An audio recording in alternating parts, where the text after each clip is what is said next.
this Pikachu again, so. Glad to see here what what he can bring. And I love the production quality here. You got the big cameras up there showing both players. Really professional TOing and production here from the KML guys out in Salisbury. I hope more of the 64 community can make it out to these. They do run these. I believe it's twice a year where they include all the Smash games. They just finished up Brawl and Smash 4, which is pretty cool.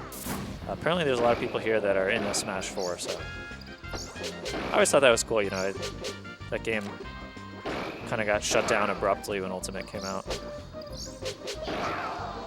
But it's good to know. Good to know there's people still into it. And as I'm talking, I mean, just introducing Josh is, I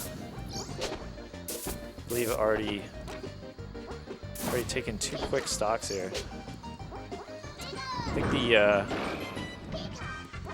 the character, the players are probably switched here, so I think Josh is going to be port 4.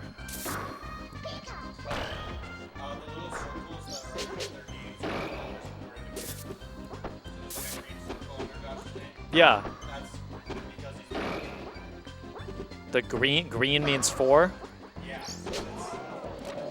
was how I did it for Melee, so it just yeah, at 64 we usually just like put the number. Yeah. Okay. Okay.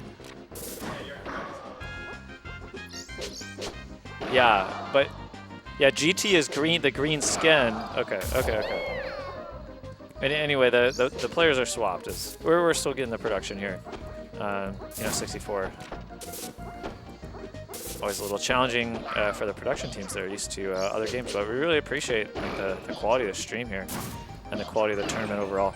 Great tech chase from Josh. Can he follow up? So he misses the up air conversion, but GT falls into the up tilt, so he's able to get a bit more damage. Let's see what GT can get with the pressure. No. I wonder why he went with down air. Maybe the back air was stale. Nice, very quick there. Recovery from Josh. And you can see just how much pressure Josh is able to put on. I wouldn't say Josh is really the most aggressive player in this matchup among Pika players. But when you have that bit of a skill edge, you can sometimes just really run the other person over, and it can be so hard to deal with. Goes for the hard read. I think that's a very Josh-like,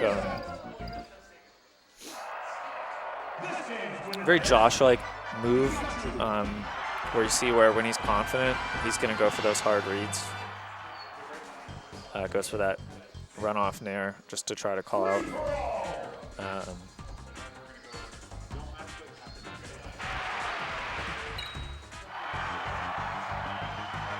I don't think we're too likely to see a character switch here.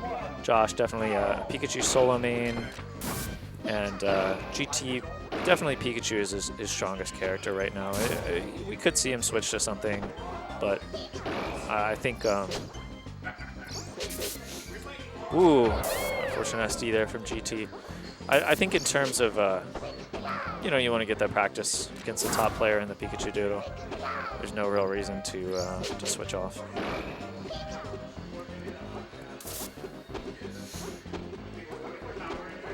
So you can see here, GT kind of in the corner. And how does Josh want to approach that? Tech chase opportunity here. Goes full up airs. Yeah, that percent, I think, that combo would get a lot easier if Josh had done a second up tilt. Instead, he just goes for the up airs. But GT dies anyway. Nice. Really close on the downer there. Nice up B. So for those of you that that don't play Smash 64, Pikachu's up B is actually intangible, similar to invincibility, a little different, at the start of it. So on frame 1, he is intangible. And that makes it a really powerful just escape option for any sort of bad situation. of course, it is kind of a long move, and it does have ending lag. So if the opponent is really heads up, they can punish you using those escapes. But you'll see that a lot, where another character would just have to deal with a bad position. Pikachu can actually just escape out. But there, yeah, great play there by GT. Wow, really nice. Really nice play by GT. We saw some counterplay to the up B, which is that it is intangible at the start there. Yeah, we see it again. It's intangible at the startup, but as soon as he starts moving, you can hit him. So you can kind of call out the up E, wait, and then put a hitbox where it'll hit him as soon as he starts moving. And that's what we're seeing here from both players. This Pikachu Ditto is a really deep matchup. And it's one of the most popular, one of the most common matchups in Smash 64, what with Pikachu. Of course, being generally considered the strongest character, you will see this matchup quite a lot. And there's all sorts of techniques, you know, Pikachu can use to kind of try to mitigate his own advantages. Back throw will seal the stock there from Josh, going up 2-0. For those of you that are used to other games, you might be really surprised to see that kill. That isn't just Pikachu being broken, although his throws are strong. But throws in 64 are kill moves. And you can kill with them well below 100%, you know, 75, even 70, 65%, depending on the, you know, if you're really close to the edge and you're fighting like a really light character. I don't know which character has the strongest throws, maybe Ness. But Pikachu is definitely up there. And so you'll see Pikachu, you know, really does not struggle to kill his opponent. Like 78% here, that's already a potentially lethal range if Josh can get a grab. But of course, right, like GT knows about that and isn't going to make it easy for Josh to get that grab. You can play this kind of short hoppy game. Go back to there. Not quite kill. You can see just how far it sent him. Even at 60%, but wow, what an angle from Josh. And he calls out the up B too. Yeah, you can really see Josh's mastery of this matchup here. He's been playing the Pikachu Ditto for years and years at the highest levels. You can see the quality of his up Bs, and then, you know, we saw him immediately call out the up B from GT. Nice combo to the up smash. And that's kind of the main use of down B that you're going to see there. Not the strongest move, you know, you can't really do it in neutral, but ooh, the jab grab from Josh. Yeah, so in this game, 4 characters, Pikachu, Ness, and then the Mario Brothers, can actually cancel. Oh, as I'm talking about that, look at this combo from Josh, but he goes for the reverse back air and dies for it. Wow. Tried to get a little too stylish. What I was talking about with the jab grab, Pikachu can actually cancel his jab. So his jab comes out on frame 2. He can do that jab and then cancel it immediately into a grab. So that kind of gives him the equivalent of a frame 2 grab, which is really powerful.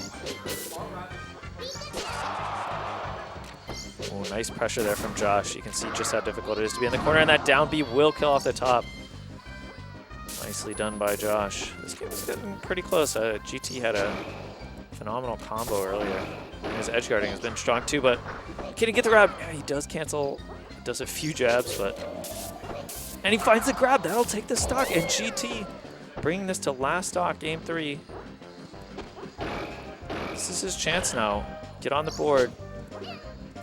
Kind of an aggressive recovery, but Josh wasn't ready for it. Good tech chase opportunity. Throws him onto the side platform. Only gets the single aerial, but it's a good start. Off stage. Oh, good back air too. This is GT's chance. Could he get the edge guard? No, Josh sneaks just barely under it. Wow, what a play by Josh. He misses up the shield pressure there. And a grab here will do it for GT, but he's in the corner. And Josh's edge guarding is so strong. Oh, he misses the aerial. Gets him off stage again. Oh, this is so difficult to recover. Josh finds the grab. And he will get the 3-0 after a really close game 3. Nice performance there from G2.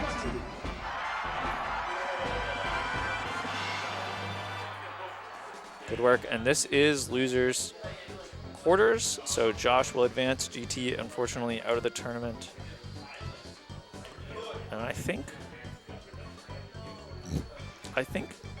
Josh will play the winner of the other losers match.